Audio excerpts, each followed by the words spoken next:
আসসালামু আলাইকুম। রাত্রে বাজে 2:30, একটু পরে এর এই জন্য উঠলাম হইলে অবস্থা পুরো আমদুমের এক যন্ত্রণায় উঠতে হয়েছে। তাড়াতাড়ি উইটা দেখি যে মুরগি সব দৌড়াদৌড়ি করতেছে ঘরের ভিতরে। তো এইটা হইলে এক নাম্বার সেট। তো এইখানে এসে দেখলাম যে কিছুই নাই, কিন্তু আমদুম করতেছে। তো আবার নিচে দিয়ে খোলা আছে, এলা কি বিড়াল টিড়াল দেখছি কি না জানি না। তবে বিড়াল টিড়ালে কুকুরেও লাগ পাইব না, হয়তো বা কোনো কিছু দেখলে হয়তো ভয় পাইতেছে। সাইড দিয়ে বেড়া দিয়ে দিতে হবে নিচে দিয়ে, যাতে কোনো কিছু না ঢুকতে পারে। নেট কিনা যাই হোক, বুঝতে পারলাম আজকে।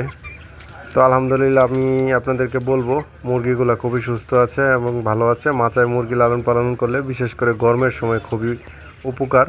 এখন একটু গরম পড়ে গেছে, রাত্রে ফ্যান ছাড়া ঘুমানো যায় না। এখন মুরগিগুলো কিন্তু খুব আরামেই থাকতেছে আমার এখানে, কারণ আমি বুঝতেছি ছাদের উপরে মুরগি আছে, ওইখানেও নিয়ে যাবো আপনাদেরকে। একটু ধৈর্য ধরেন। এইখানে মুরগিগুলো একটু লক্ষ্য করেন, ওইখানের মুরগিগুলো একটু লক্ষ্য করবেন। এইগুলোর সাইজ, গ্রোথ এবং তাদের লোম খুব চকচকে এবং ভালো দেখা যাচ্ছে।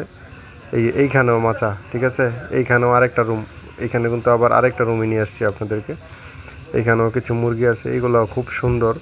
হ্যাঁ, আর উপরে নিয়ে যাব আপনাদেরকে, উপরের দৃশ্যটাও দেখাবো। রাত 2:30 বাজে, ঘুম থেকে উঠছি, খুব মানে লাফালাফি করতেছে মুরগিগুলা।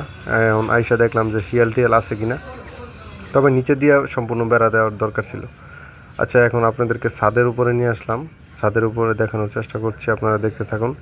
আসলে এখানে গরমের মধ্যে খুব সমস্যা, সারা দিন ফ্যান ছেড়ে রাখতে হয় এবং একবারে সকালবেলাও ফ্যান ছেড়ে রাখতে হয়, কেননা অযথাই দেখি হিট হয়ে যায়। কিভাবে যে হিট হয় বুঝি না, অনেক মুরগির তাপে হয়তো বা পুরো রুম হিট হয়ে যায়। এখানে 700 মুরগি আছে বর্তমানে, 100 বিক্রয় হয়েছে।